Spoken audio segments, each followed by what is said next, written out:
only option is to win. In the murky water, not a thought of giving in. I've been feeling like a shark in a shrimp tank. Big fish, small pond in the shrimp tank. When it take a swim, only option is to win. In the murky water, not a thought of giving in. Welcome to the shrimp tank. Wanna put it all together, this is big things. Doing big things, chasing big dreams. Yeah, it's all real, this life's all that it seems. All the chicks scream, all the dudes yell. This is just what I do and I do it well. With the flow fresher than the new shoe smell. Going through hell, but homie keep going. You know the saying, you gon' reap what you sow in. So I don't chase girls, I just chase dreams. Play the same game, but we ain't in the same league. Running a campaign, Roadie 2016. Like a phone to die, put me in charge. I'm a general, from the front I'ma lead the charge. Like a federal, fell on my lap never. Going hard as ever.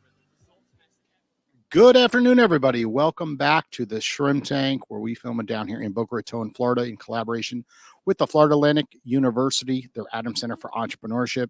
And this show is now powered by Celsius Beverage. If you haven't had it, I recommend it. Great beverage, always keeps me awake during these podcast shows. So every week we come to you with the best and brightest entrepreneurs from South Florida, really find the do's and don'ts running a business. I'm joined by my co-host, Kevin Cox. Kevin, before we get into today's guest, you know, all the do's and don'ts of running a business with her, what's going on with the students? You know, this is the first semester. We've really tried this, where the students are sitting in on each episode. This week's spring break, of course, they're not attending. But what's going on behind the scenes? You know, how are they liking this? Yeah, they've really enjoyed the show. It's like they have a guest speaker in the class once a week, right?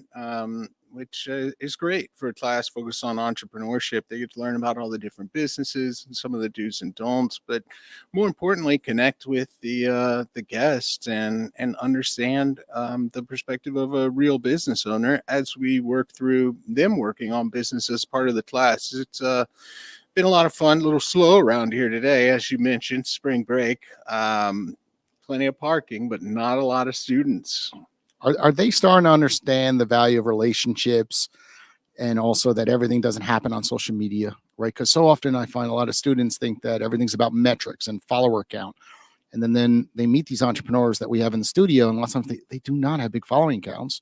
And often they say it's about the relationships being built over time. So are they starting to see that trend? Some of them. Yeah. Yeah. I think we see a lot more of them at events and interacting with, organizations that I work with and support organizations as well as business owners. And I always encourage them to. It's a great way to find opportunities. You don't want to end up in a position where you're kind of graduating and you have kind of no idea what you're going to do. Yeah. And tell us a little bit about the event you attended last week. I know there was a big tech conference up in Tampa. Yeah, that was audience wild. Wants to hear all about it. What's hot? Yeah, it was a really big conference. That was Synapse, the Synapse Summit over in Tampa. It was a phenomenal conference. So many startups and support organizations, accelerators, incubators. They did it in the arena, which is kind of an interesting venue for a conference, right? A little bit unique and really a lot of fun. I made a lot of great connections, and it's nice to get a look and an understanding of the Tampa ecosystem, which seems very bright, vibrant, very much like our own. Awesome. And I see you got a new outfit ever since attending that event. I guess the new thing of these tech conferences: t-shirts, shorts, sandals, and black clothing. I'm seeing this as a new trend. Is this true? No, not true. No.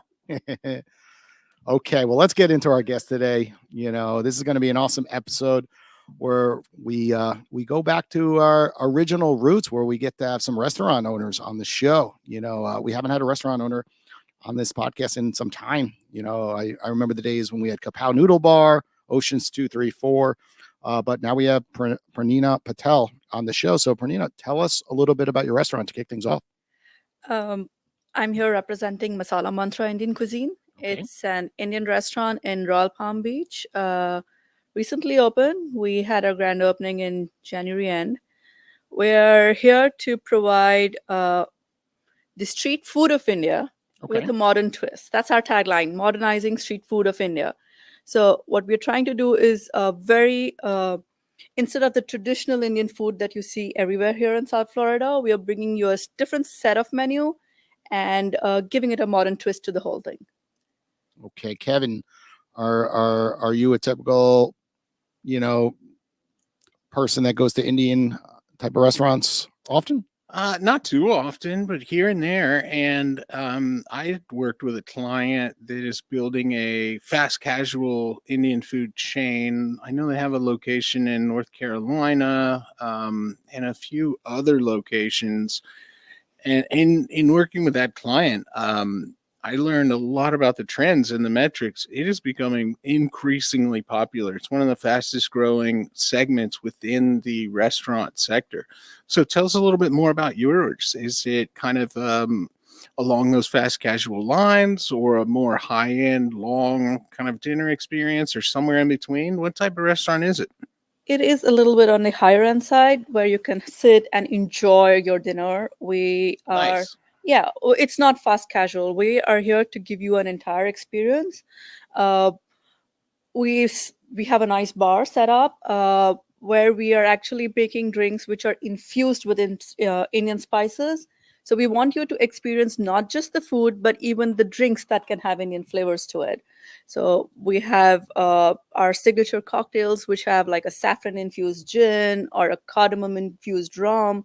We're using these various spices to infuse drinks. That's how we would like you to ideally begin your meal with us. Uh, of course, our appetizers come from the streets of India. That these foods that we offer here as appetizers are something that you find in India on the streets. Like it's something that people go to and have a snack, or sometimes even in the middle of the night, you can go and find these foods in India. But our menu is from all over the country, and we have taken the specialized items that are very famous all across different states to develop that menu, especially with the appetizers. Yeah, that sounds like a really solid concept. Now, it's been a few years, but when I spent some time in China working on another company, I found that all the best food was the street food, and that at the more traditional restaurants, oftentimes I'd have a hard time finding something for my very much American palate, but the street food was phenomenal. So sounds kind of similar to India as well. Right. Yeah, it's the same thing. I think there is more variety on the streets than in high-ended restaurants in India too. Of course, when you go to high-end restaurants, they cater to other cuisines of the world too. But the authenticity of Indian food comes from the streets, I think. And born and brought up in India, lived in India for more than 3 decades, I think we realized that that essence is something that is not that authenticity of the street food is something that you don't find here in South Florida, at least. So we wanted to give that a try and bring something new to the area. Let's go back to your childhood for a moment and just talk about your entrepreneurial journey. Mhm. You know, where were you raised, and where did you get this entrepreneurial spirit from? And then was this your first, aha moment to open up this restaurant down here, or have you done it in the past? Kind of let's go back in some time. Okay, born and brought up in Mumbai. I'm actually an engineer at heart. Did my master's in engineering too from Singapore. But I belong to an entrepreneurship family. Like my dad's a businessman, my husband's a businessman. He's been in the restaurant industry for very long. He was supposed to be here with me today, but he couldn't join us due to certain unforeseen circumstances. Uh, Back home, he was a franchise owner. And he had a couple of restaurants. And eventually, when we moved to US, we decided to continue his journey here in the restaurant space. And we started with Aroma Indian Cuisine. That's another Indian restaurant in West Palm Beach that the company owns. But over the couple of years, we realized that we moved in 2021. So the 2-3 years that we've been here, we realized that these Indian restaurants offer the same thing. There isn't much variety available. So we wanted to do something really different. Like, especially post COVID, we realized that people really want to go out. They want to enjoy their food. I mean, I know there are some people who call it the funflation, where people want to just have fun now after COVID. The entire dynamics have changed. Like customer segments have changed. It's no more just small families going out for meals. People want to go out. They want to enjoy their evenings. It's more like a a party scene, a nightlife. And in what this what was the whole- reason you decided to come to the United States? Right, you have experience with businesses in India. Right. It's really hard for any business owner to shut those down, or maybe they're still operating. Right. But what was the main driver to come to here? My dad always wanted to do something here, and so did my husband. We were looking for, like, it was on and off the table for quite some time. Then we visited my sister here. She's in California. She's been here for like 12 years. We came in 2017 for her baby shower, and we were here for quite some time. And we visited a couple of cities, and that's when the two businessmen of the family go like this is the place to be. Like Yeah. it's about time to do something here. Like and of course, the economics in India were changing. New government, new policies, everything was going on there, and they were looking for something new because they had reached, like, it's been decades over there of business. And does your family still have businesses operating in Yes. India? Yeah, Yeah. they are. Like my dad is still back home. He's taking care of his the business back home, and we're here. Nice. So I've got to come clean. I've spent a fair amount of time speaking to students and other people who are looking at advice in my office, trying to talk people out of starting restaurants. So restaurants are a tough business, especially for your first business. If we're talking about students and things like that, right? Right. Typically relatively low margins and a ton of work. It always sounds like a great, oh, that'll be fun, that'll be awesome. But and maybe they've worked in restaurants, but tell us about how did this go? Starting this, any challenges along the way? How did you actually do it? A lot of people talk about it. Not that many people end up doing it, and then when some people do it, it doesn't necessarily last too long. It's tough business. It is. It's a lot of work. It's 7 days a week. It's not like you get rest. You're working more on the days that actually people have holidays. But I think because Kunal has, like, my husband has enough experience in this industry, he was more comfortable in this space, especially because when you're doing something new in a new country, you want to do something that you know well, Sure. instead of going into a completely new space and starting from scratch. So, which is why this industry was selected. But I think after a couple of years with Aroma, we realized that we have to change what is available here, like bring in more life to the restaurant industry. And if we don't do that, we have to look for something else for sure. Like you cannot survive if you're not doing something different. Like you cannot be giving the same thing that every other restaurant is providing. Yeah, that's what we talk about in the entrepreneurship class. Hopefully some of those students are out there watching. We were just talking about that last week about a great XYZ sector, whether it's a digital marketing company or a content creation company. It's like, okay, but there's a lot of those companies, and a lot of them have been around for a while, and some of them do a really good job. Like, what is going to be your differentiator, right? What is going to Absolutely. draw to hire you as opposed to somebody else, or go to your restaurant as opposed to another option? Royal Palm Beach, there's everything, right? Absolutely. But you've got something that is genuinely unique, and if people want that experience, they've got to go there. So I think it's a really solid strategy. Right. They must be teaching something right in that MBA program at University of Florida. Well, thanks to my marketing teacher, which I'm learning this semester. But yeah, I think sustaining competitive advantage is very important, and which is going to be the next step in this whole process. Like I know we start even before the MBA program. I started the program like now, but when we decided of a new place, we knew we wanted to do something different. It's not about just living. You have to do something drastically different to be able to pull that kind of crowd here. And to be very honest, I think a lot of other cuisines are also realizing that. And you find so many more upscale happening places in and around South Florida popping up now, where and people are really enjoying the vibe more than just the food. Yeah, and it's a great place for business, right? It's Yeah. a lot easier from a regulatory and HR perspective to start that restaurant here, Absolutely. as opposed to where your sister is in California, right? Totally agree. That's why I'm not there, right? Yeah. in addition to the regulatory, you've got that state income tax, whereas Correct. we luckily don't have any. So, when you're already fighting challenging potential margins, it's a great benefit. So we're glad to be down here in South Florida for business. Yeah. Tell our audience the top 3 things when you moved here to South Florida that you did not see coming, right? When you move into a new culture, That and then- everyone and- was from New York. and then you're running a business. It's just like you don't see things coming, right? When I moved Right. from New York to South Florida, I didn't see things coming. Right. That all your friends were going to be here. I couldn't imagine, picking up and going to another country and starting a business right away, and knowing that I know it would not come out perfect. I know, like, you just have to put out fires all the time. Like he's talking about the regulations being easier here, but not maybe compared to India, right? Maybe this has been a shock to you with HR policies and filling out forms online, and certain things getting mailed to you, and you're like, what's this?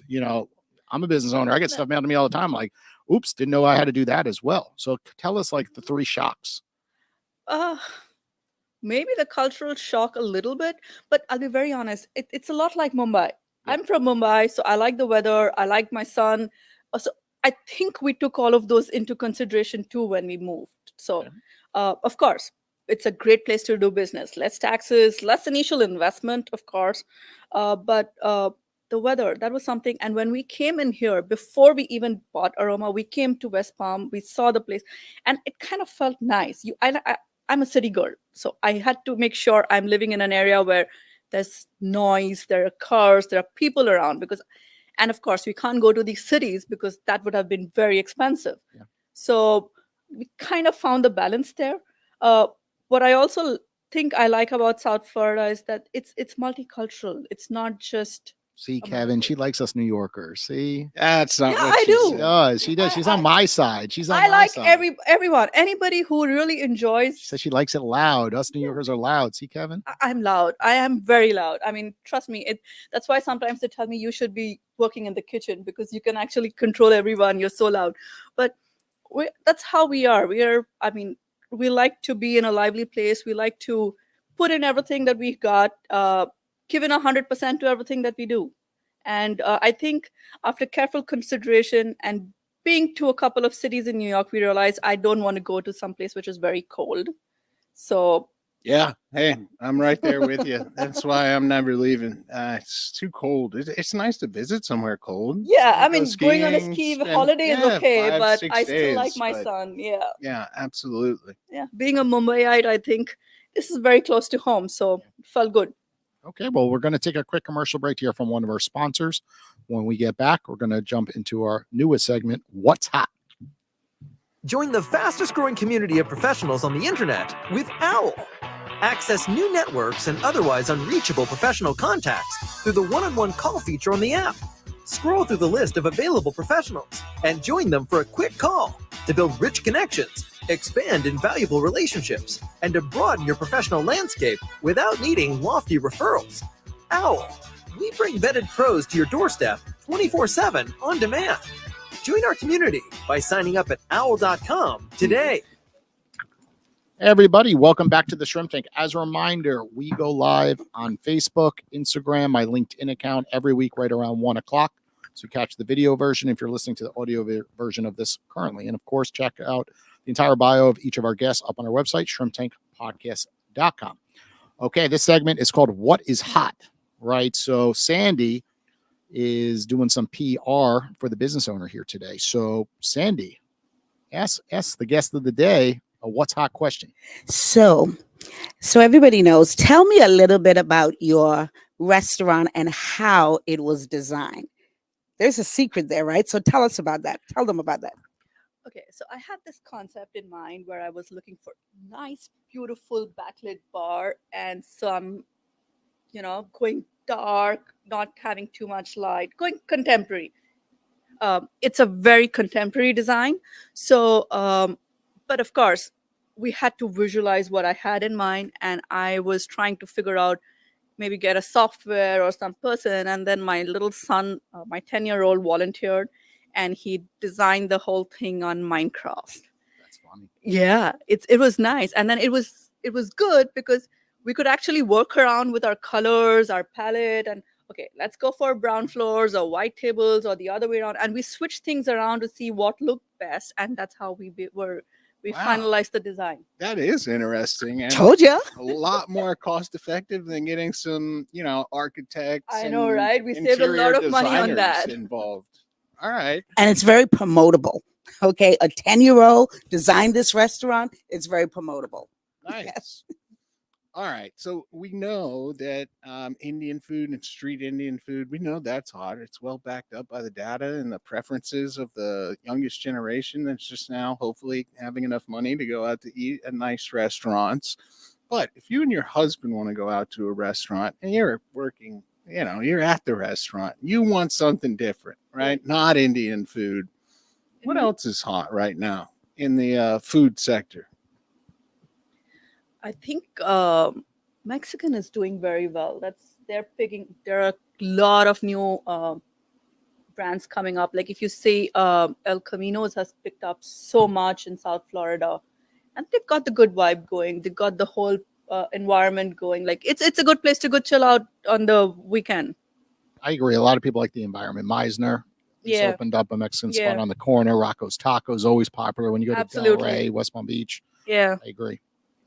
What's hot when it comes to marketing a restaurant today? Because often restaurants fail not because they don't have good quality food, but they have poor marketing and they can't get that foot traffic, and no one wants to eat at a restaurant by themselves. Right. So I see this all the time. There's two corners, one's full to the brim. One restaurant, I'm like, it seems like it's got decent food, but I don't want to eat there. I don't want to eat by myself in a large restaurant. So what's hot when it comes to marketing a restaurant right now? Honestly, what we're actually trying to do is try to have more events at our restaurant. We did a Christmas party for Genesis Care.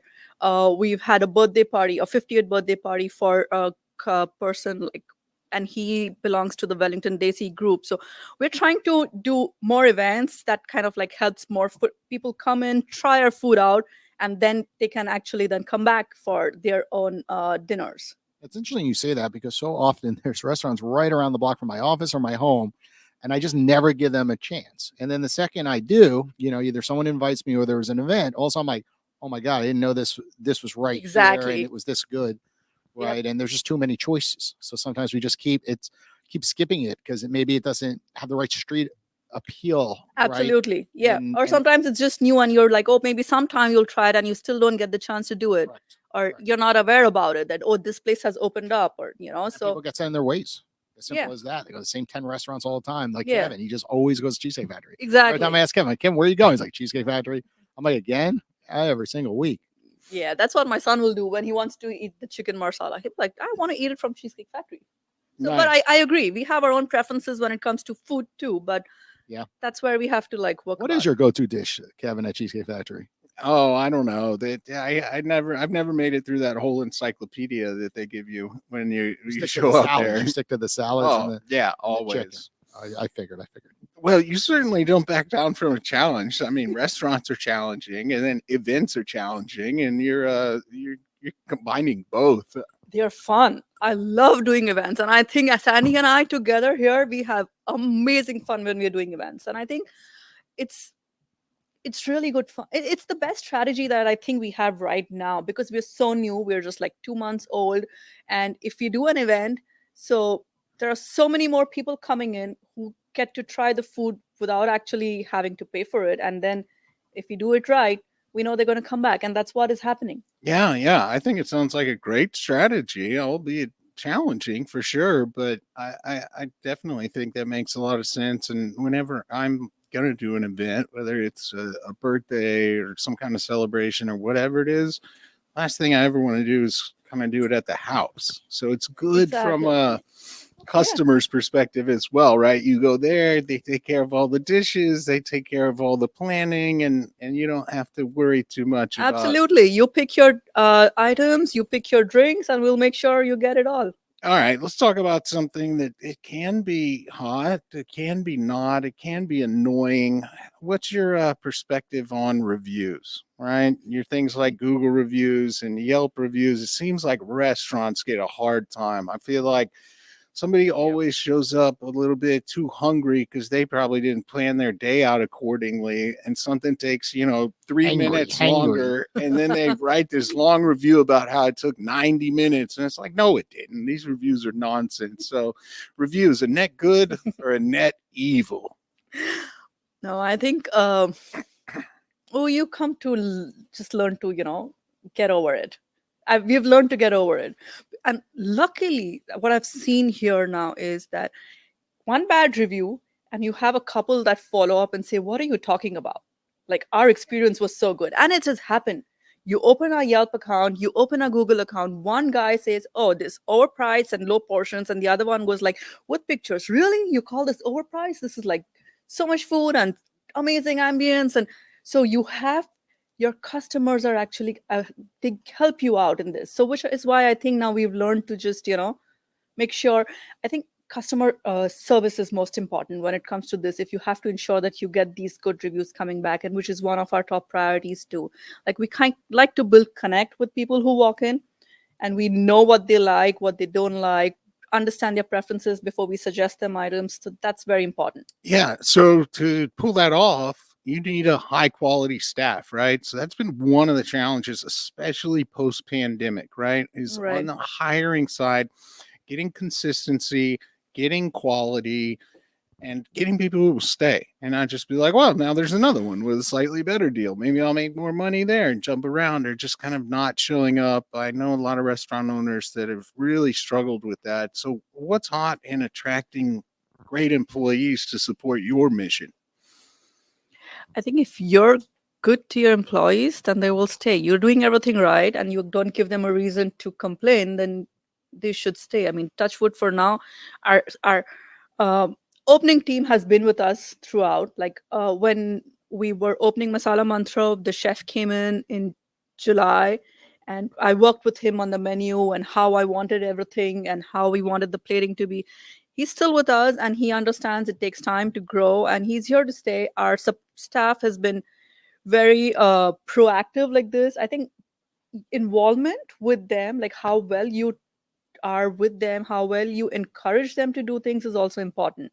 Because if you're just going to be like, oh, I'm not going to get involved, you have to get your hands dirty, I think, in this. That's the trick to it. You have to be like one-on-one, understand the person, and be able to get the best out of them. Nice. So, Purnima, we're going to talk a little bit about your. One of the things that I like about your restaurant is you guys are open to closing it down for events for people. Talk about that. Oh, yeah. I mean, so when we did the Christmas party, there were like about 70 people. And of course, at the restaurant that can sit 150, when you have 70, you don't want to, and they wanted to shut the whole place down. And we are open to doing things like that, provided there is a minimum revenue, of course. But like, you book the whole restaurant, you reserve the whole place for an evening, and you can have like a full party just for yourself. Of course, we also did a small event for like another set of doctors who they were just 30. So you like set up an area for them. So we're open to doing all such events where we do small reservations, or we do like shut down the whole place to have like a full party. Yeah, that's a savvy move. I know there's a few breweries and tap rooms in the area where they're closed one day a week, and that one day a week they'll let other people utilize the venue just for the foot traffic. They usually select a really slow day, and that's been beneficial when we have small receptions for FAU, because they'll have like a minimum purchase order, but they won't charge us just a flat fee for the venue as long as it's that particular night of the week. And I think that's been a really good strategy. Yeah. And it helps a lot with the revenue that she's talking about, because if you don't have people coming in constantly in the restaurant, you close it down for a day. That's really good. It's good. And so people, what I've realized here is they like I said, they want to spend money to get the experience. So that's the kind of crowd that we are looking at, to be honest.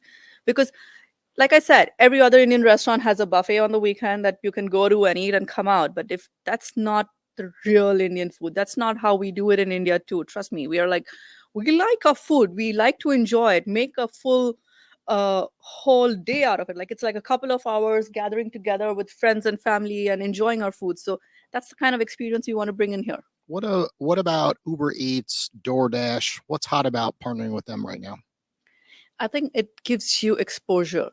when you're partnering with them. It may not be as cost effective because, of course, they have their charters, but uh, anybody who's trying to find some food online will see you there. Like, oh, something new's popped up. I think that's the most You important guys part. like it? Like, how's your experience been? Because I know some restaurants, it's kind of like necessary evil these days. Like they all partner with them. Some kind of do exclusive deals with DoorDash. Like that's what Kevin uses for Cheesecake Factory. They're not on Uber Eats, for example. And Kevin, I like Cheesecake Factory too. Okay. yeah, and That's a fake thing. and That's just a bit. not fake, real life. But in general, often the bad reviews come from those because your food doesn't show up, for an hour, for example, and it's cold. It doesn't taste the same way, but it's really the person delivering it was Exactly. going super slow, or Or they got like it's four. super far. Like lots of people Yeah. are ordering from places 30 minutes away. So And it's just not realistic. I have some additional insight on this as well. They're working with students and kind of young people who love like a side hustle. Some of them, whether they be grocery shopping or delivering, will have like 3 or 4 phones and accounts. So they will take multiple deliveries when Right. they're Genius. assigned one. You're smart. I would do that So too. then, you pick up the food from your restaurant, they should go right to the person, but Yep. then they're like, oh, there's another order right here on this account. I'll pick that one up. It's only 20 minutes away. That's what's happening to you. If you're like, why did it say it was going to be here soon? It's Yep. already been picked up because they're doing like 4 for 1. Same Yeah, thing but they're with getting your smarter. groceries. They're getting smarter with that. No, it works like Uber, right? You're literally seeing the car, the direction they're going. So they're going to get fired because eventually, it's all trackable with their phone device, and they're requiring you to be tracked. Yeah, but coming to this, I think this was an issue sometime last year Yeah. where this was going on a lot, like delays because of drivers. They Yeah. would not pick up food on time. Food went missing. So there were a lot of complaints. But I think now, I think Uber Eats, gotten and better. yeah, Yeah, they've it taken has. care of this thing and they make sure things are not.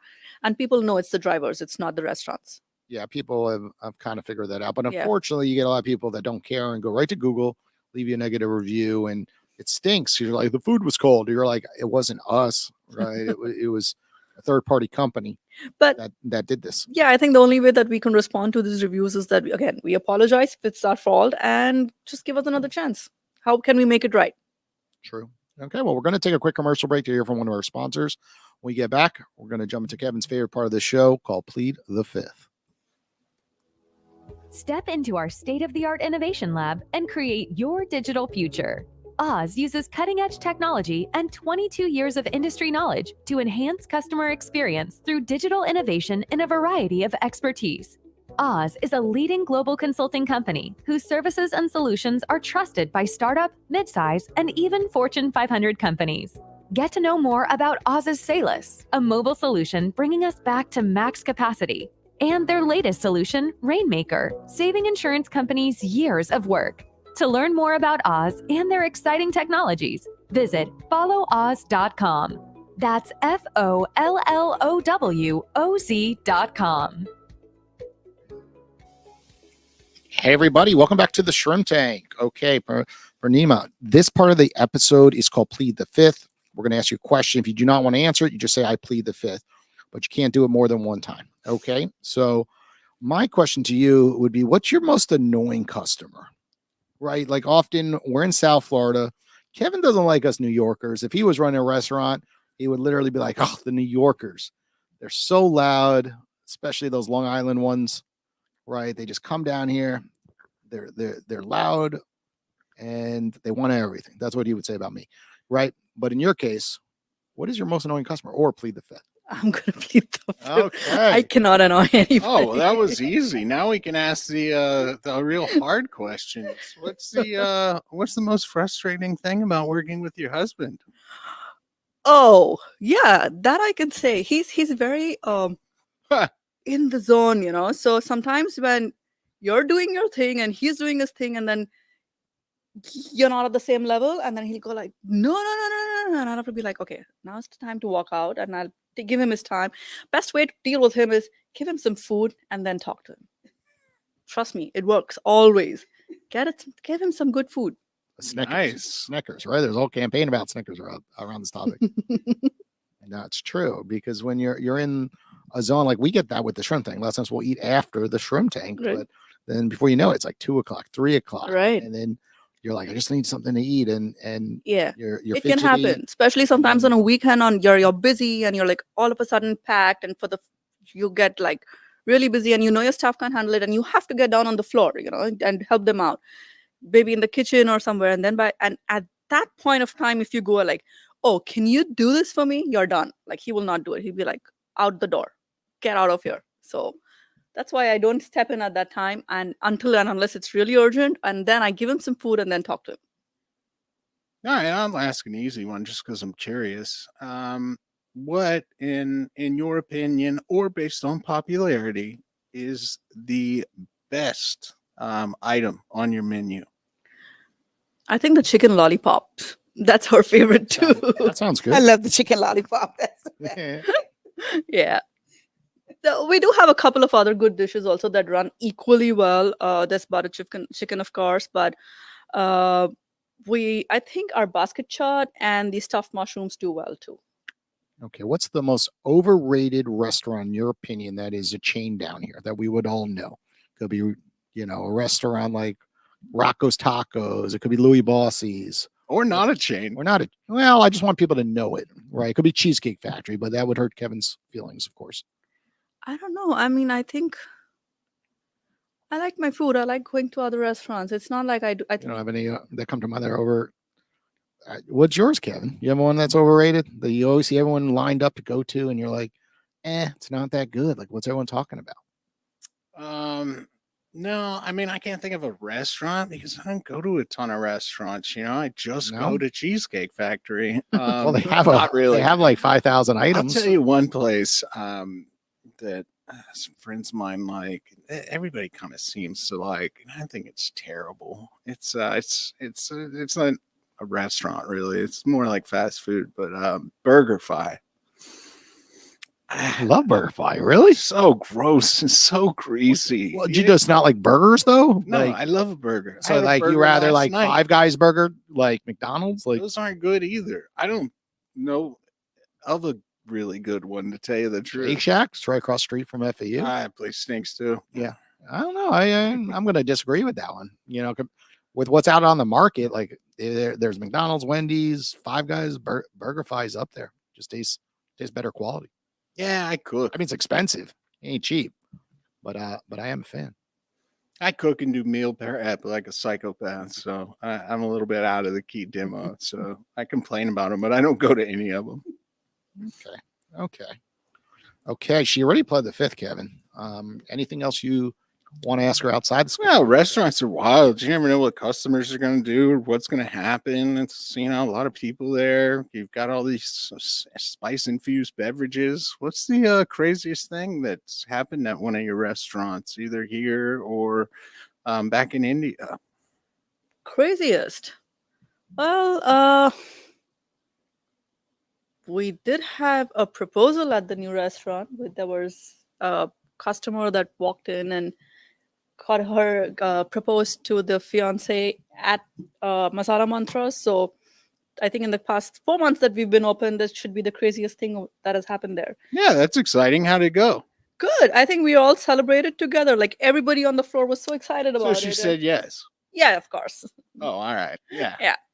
What's the rudest thing someone's ever done to you guys? Right? You move here from India. I'm sure people come into your restaurant and you don't realize you're the owner, and they think you're working there, and they speak their mind. Yeah, I was told to. My husband was told you should fire her. For me. Yeah. You don't know who you're hiring, and she's telling me she can't give me this like dosas. And this was in the middle of COVID, and we were like, short staffed, so we cut down on our menu, and things were not available at that time. And they're like, she's not giving me this. You need to fire her. And I'm like, okay.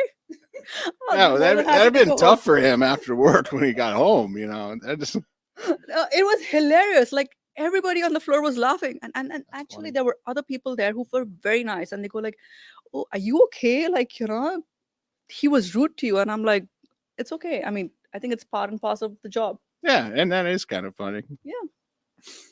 Okay, to end today's episode, what are you most grateful for? You you moved here to the US. You have a lot of people that unfortunately are not grateful for all the freedoms that we have here. So can you just speak to just, shifting here? And you mentioned you have one child? Yeah, one Son? child. Just, what you see here and what people should be grateful for, due to the freedoms that we have.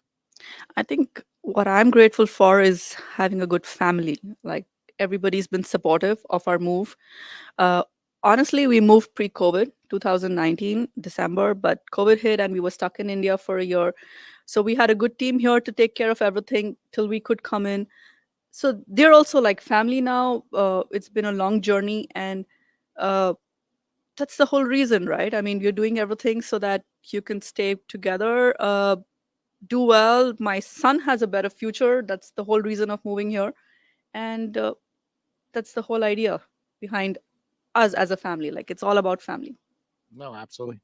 Love that answer, because so often we get caught up with what's on TV, what's up on TikTok, and then a lot of people get sucked into complaining always, Right. and not waking up and just being grateful for all the things around them, right? That we Right. have these phones in our hand, Yep. that are iPhones that could do everything, with clicking a couple buttons and getting food to your home, Right. right? It's just like often it's just, too much, negativity. Right. And sometimes you got to stop and be like, look at what we have. This is amazing that Kevin can order Cheesecake Factory Cheesecake from the Factory. cheesecake from the Shrimp Tank studio and get it to his office at FAU College of Business in 45 minutes from right now. Isn't that amazing, Kevin? Yeah, and I'm just grateful to have this podcast with you, Jason. I'm grateful for you too, Kevin. It's been since 2017 since we started this thing. Yeah, So I knocked on your door, and then we launched I think we launched 2018. But it has been a grateful 6 years with you, Kevin. I hope one day we get to move to that new studio of ours and make it even bigger, six and more better, years and more impact to the next generation of entrepreneurs. Well, thank you all for listening today. We'll be back next week around 1 p.m. Take care, everyone. Feeling like a shark in a shrimp tank. Big fish, small pond in the shrimp tank. When it take a swim, only I